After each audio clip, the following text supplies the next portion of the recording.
All right, class, welcome back to Todd's House of Speed. I'm Todd. This is my shop foreman, Noah, and he's my right-hand man. You can see he's real attentive right now. So we're going to continue in our series for our 911 project. And what we're going to do and talk about today is something that's very common. It's not just for Porsches, but for example, and there is a problem, not really a problem, but we're going to solve an issue that's been introduced. So what the first thing we're going to do today is we're going to talk about bump steer.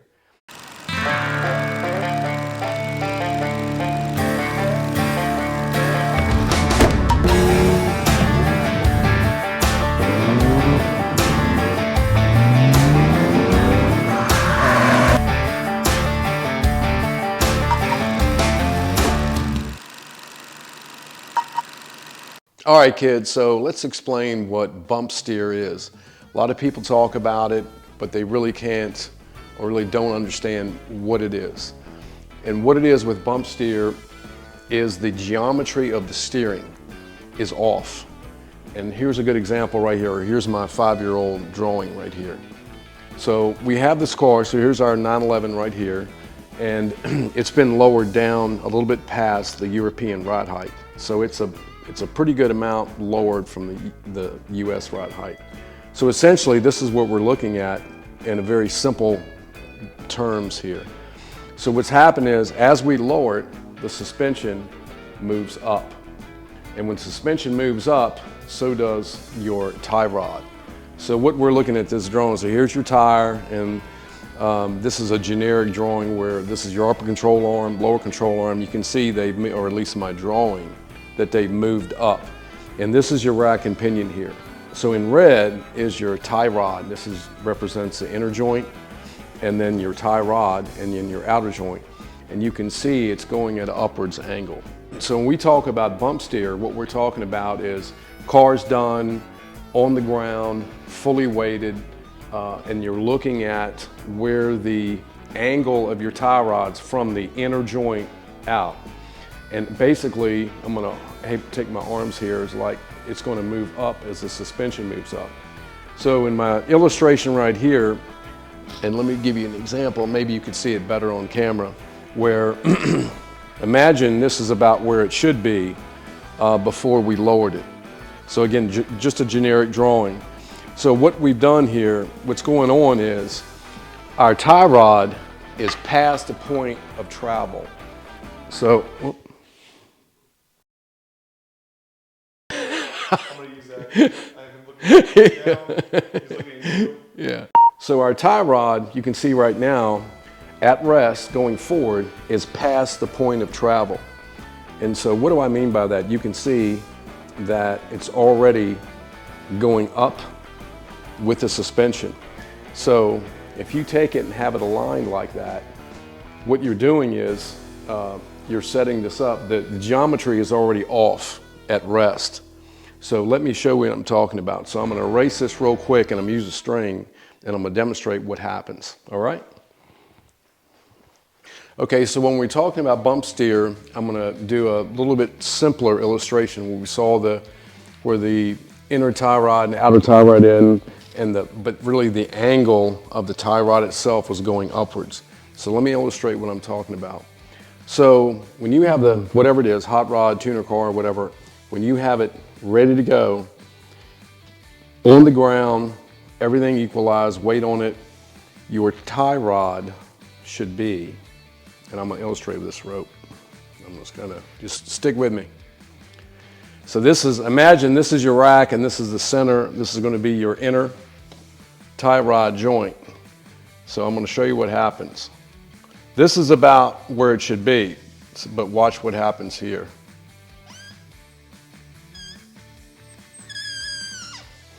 So you can see that when it's straight across, that's as far as it's going to go, or you're at the arc. And as soon as you start traveling up or down, and again, this is your tie rod, is you start to draw it in on both. If it goes up, you'll see it arcs more, and the farther you go, the more it arcs. So on a stock suspension, stock ride height, stock car, this is roughly roughly horizontal. And I say roughly. So as you're sitting in your car on the ground, the weight on it, so it's this is your tie rod. But as soon as you lower the car, your suspension is going up. Your body's going down, your suspension is going up. So your tie rod starts to go up with it. Okay, so why is that a big deal? Well, it is a big deal because this is as far out as you're going to go, and as you lower the car, your tie rod is going to go up and up, and what it's going to do is going to draw it in. And well, then you would say, well, what big deal is that? Because when I align it, we're going to compensate and have the tires straight ahead anyway. Well, this is where the bump steer comes in. Because your tie rod is like this, so, and even though your wheels are straight ahead, as soon as your suspension starts to move, and it could go higher or lower, so the bump, you're going over the bump, so there's going to be a compression and a travel down the opposite way. So you're going to go up. So if this is already up, the short version of this is your toe changes. Because you're here and on the factory or stock, you're roughly level, and then as you lower the car, the more you lower it, the suspension and your tie rod is going to go up. So when you hit a bump, it's going to compress and then rebound. Instead of being here, this is your tie rod, and through the center of this arc, there is very little toe change. But if you're starting here with a lowered car, and I don't care what it is, you're already, you're past the arc. And as the suspension travels more, so you hit a bump, so your bump steer, when you hit a bump, the steering wheel does this. I mean, and in some depending upon what it is, what kind of car, how severely it's lowered, or what the geometry, how far it's off, there's so much toe change, it can actually set up a vibration like this, or even jerk the steering wheel out of your hand. I've driven some hot rods that had a different front end put on them, like the suspension and steering, and the geometry was wrong. And as soon as you hit a bump, it would just literally almost jerk the wheel out of your hand. So bump steer, so what is it? What's happening is, because your tie rod, the summary here, is out of the farthest point, it's not in this area here, let's just call it right here, your suspension travel, and this is all toe change. So when you set it up here at the arc, and you tell the alignment guy to align it, set the wheel straight ahead, as soon as you start to move and it goes up or down, you get a lot more toe change. So, or especially if one side hits, like if you hit a pothole or something like that, it sets a whole like vibration, and because the geometry is wrong. So the toe change, because you are past the point of optimum travel right here, and say in stock suspension, you're here.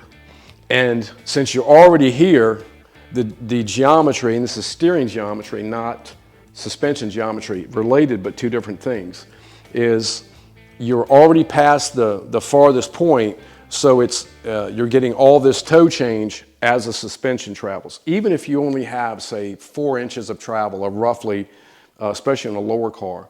So that's what's called bump steer, and it's a dangerous situation, because if you're, whatever kind of car it is, and you're like flying low, you're really into it, and you're on the road and you happen to hit a bump or something, it could set up a really dangerous situation. You could lose control of the car.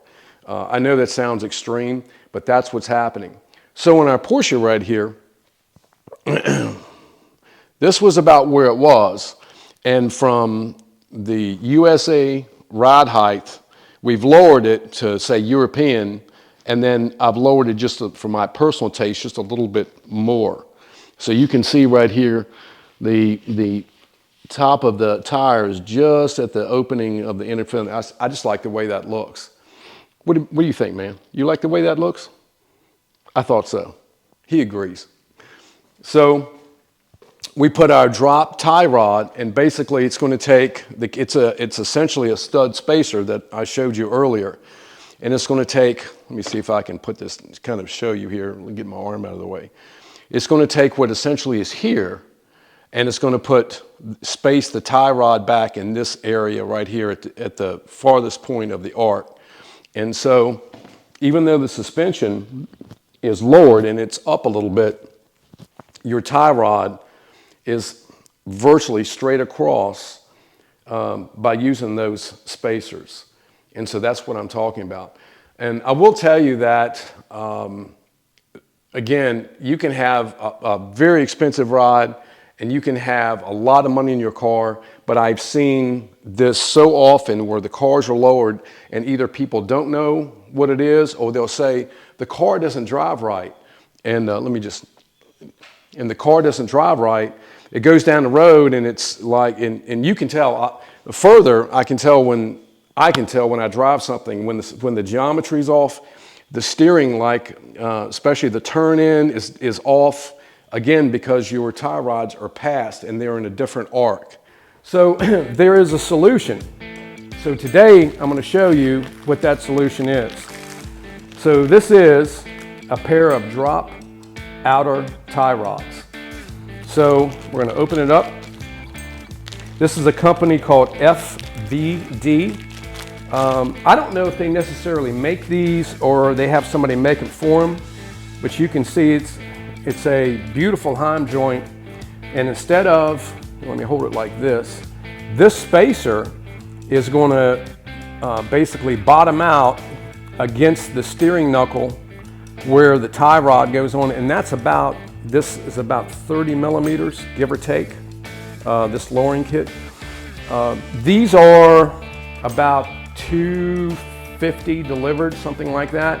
There's a couple of different types of this. This is about I wouldn't say the cheapest, but certainly the least expensive solution. It's a really good part.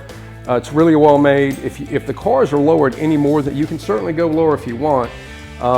This should solve my problem with the amount that I have lowered. So basically, it's going to take our tie rod here, our outer, and it's going to move it down.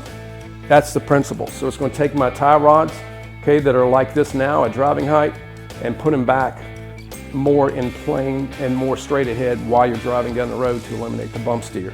So these are really easy to install. You really should have the car aligned. As a matter of fact, I've been through this car. It's a total nut and bolt restoration. Still got some stuff to do to it. The one thing that I was waiting for is I have a lot of new suspension components on it. I've got about 100 miles on it. I wanted to let the suspension settle in. So I've actually had to adjust the rod height a little bit. I think it's about as settled as it's going to be. So we're going to put these on, and then we're going to eye it. We're going to eye the toe, and then I'm going to take it to a alignment shop actually a shop that I trust, a European shop that has an alignment machine. So, but we're going to do this, a simple fix, and we're going to go from there. Please like, subscribe, comment, let us know what you'd like to see. There's something for everybody, I promise you. All right, let's get going.